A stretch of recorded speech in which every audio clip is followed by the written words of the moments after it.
uthi ngiyindlela neqiniso nokuphila. Ebese ethi-ke akekho oya kubaba ngaphandle kwami. Uthi uma ukhuluma ngokuphila ukhuluma ngami, uma ukhuluma ngendlela usakhomba mina, uma ukhuluma ngeqiniso ukhuluma ngami. Uthi ngimthathu ngimunye. Uthi I am the 3-in-1. Uthi uma ufika bekhuluma ngeqiniso bengakufaka ukuphila nendlela, uthi bobe bakhulume ngomunye uKristu kobe ngasimini. Uthi uma ufica bekhuluma ngeqiniso kungekho ukuphila nendlela kobe bobe bakunikeza omunye uJesu. Uma bekhuluma ngendlela lingekho iqiniso nokuphila bobe bekulethela omunye uJesu. Uthi mina ngimthathu ngimunye. Uthi ngiyindlela elidile eqinisweni, iqiniso elidile ekuphileni.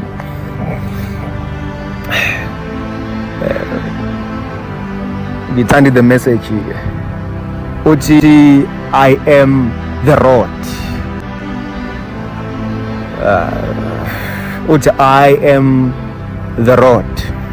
Laba abafundile ke if ucheck laphana bathi the meaning of road is a designed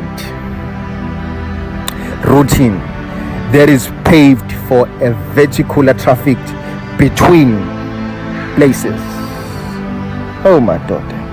Uthi lona ochaza lento uthi indlela elula yokumanage traffic ukuthi upave road. Oh la masha. Uthi ke uKristu I am the road. Ngakho. Uthi I am the road. Uthi I see the traffic in your life. Uthi ngibona ukuxongozela empilweni yakho. Uthi kodwa sikhona isixazululo. I will repeat that one. Uthi I am the road. Uthi ngizwa imisindo. Ngizwa imisindo. Uthi kodwa sikhona isixazululo. Ngizokubizela nganeno namhlanje. Umoya omnandi, ngomoya ophansi futhi ngiyakuchazela. Nasi isixazululo. Nasi isixazululo. Oh, I am the road.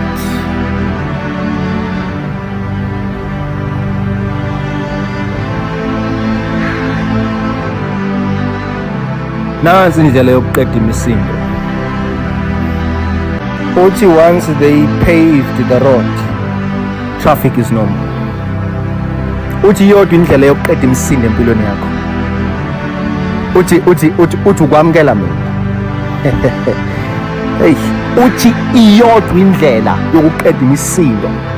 Ngizokulethela nangoKristu namhlanje. Ngizokuncenga. Ngizokunxusa. Iyodwa indlela yokuqeda imisindo. Nangu Jesu. Kuyokusiza ngani ukuzuza izwe lonke bese ulahlekelwa ukuphila? Kuyakusiza ngani?